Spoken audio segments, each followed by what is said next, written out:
नमस्कार दोस्तों, स्वागत है आपका आपके अपने YouTube चैनल कष्ट हरण में। मित्रों, आज हम भगवत गीता के प्रथम अध्याय के श्लोक नंबर 32, 33, 34, 35 एवं 36 पर विचार करेंगे।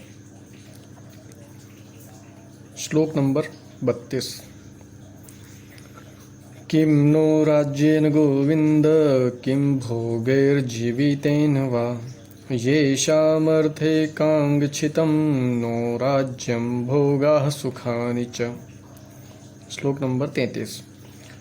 त इमे अवस्थिता युद्धे प्राणां सत्यवता धनानि च आचार्यः पितरः पुत्रास्तथैव च पितामहाः। श्लोक नंबर 34। मातुलाः श्वशुराः पौत्राः शालाः सम्बन्धिस्तथा एतान् हन्तुमिच्छामि धृतोऽपि मधुसूदन। श्लोक नंबर 35। अपि त्रैलोक्यराज्यस्य हेतुः किं नु मही कृते निहत्य धार्तराष्ट्रान्नः का प्रीतिः स्याज्जनार्दन।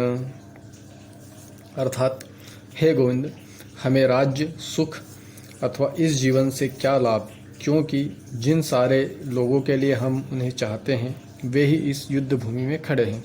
हे मधुसूदन, जब गुरुजन, पितृगण, पुत्रगण, पितामह, मामा, ससुर, पौत्रगण, साले तथा अन्य सारे संबंधी अपना अपना धन एवं प्राण देने के लिए तत्पर है और मेरे समक्ष खड़े हैं, तो फिर मैं इन सब को क्यों मारना चाहूँगा, भले ही वे मुझे क्यों न मार डालें।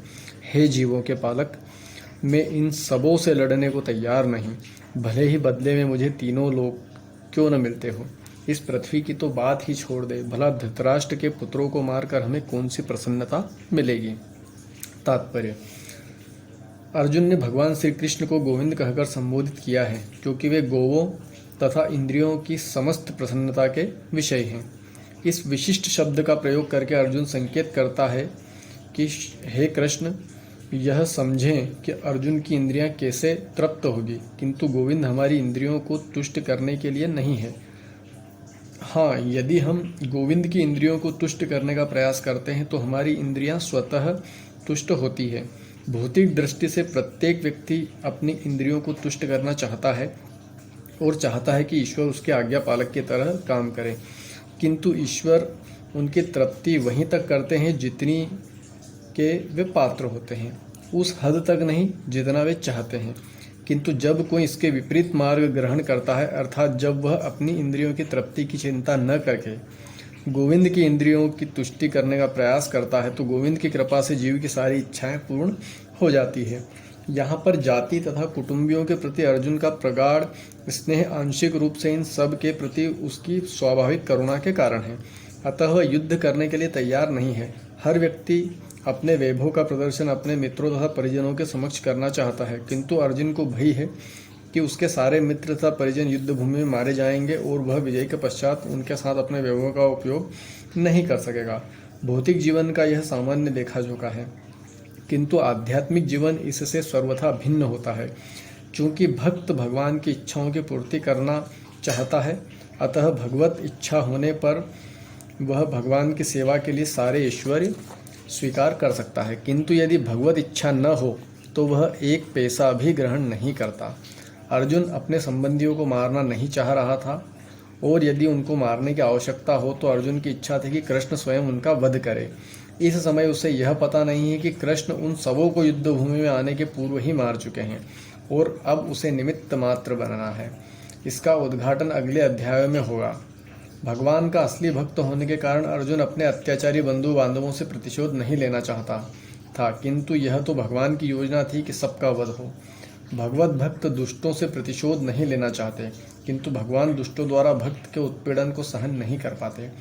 भगवान किसी व्यक्ति को अपनी इच्छा से क्षमा कर सकते हैं, किंतु यदि कोई उनके भक्तों को हानि पहुंचाता है तो वे उसे क्षमा नहीं करते। इसलिए भगवान इन दुराचारियों का वध करने के लिए उद्यत थे, यद्यपि अर्जुन उन्हें क्षमा करना चाहता था। श्लोक नंबर 36। पापमेवाश्रदे येदस्मान् त्वेतानातयायिनः तस्मानाहाय वयं हन्तु धार्तराष्ट्रान् सबान्धवान् स्वजनं हि कथं हत्वा सुखिनः श्याम माधव। अर्थात यदि हम ऐसे आताताइयों का वध करते हैं तो हम पर पाप चढ़ेगा, अतः यह उचित नहीं होगा कि हम धृतराष्ट्र के पुत्रों तथा उसके मित्रों का वध करें।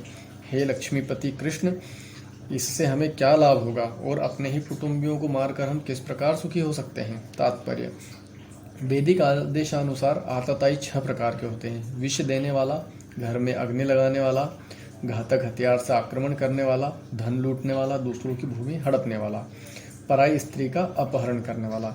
ऐसे आताताइयों का तुरंत वध कर देना चाहिए, क्योंकि इनके वध से कोई पाप नहीं लगता।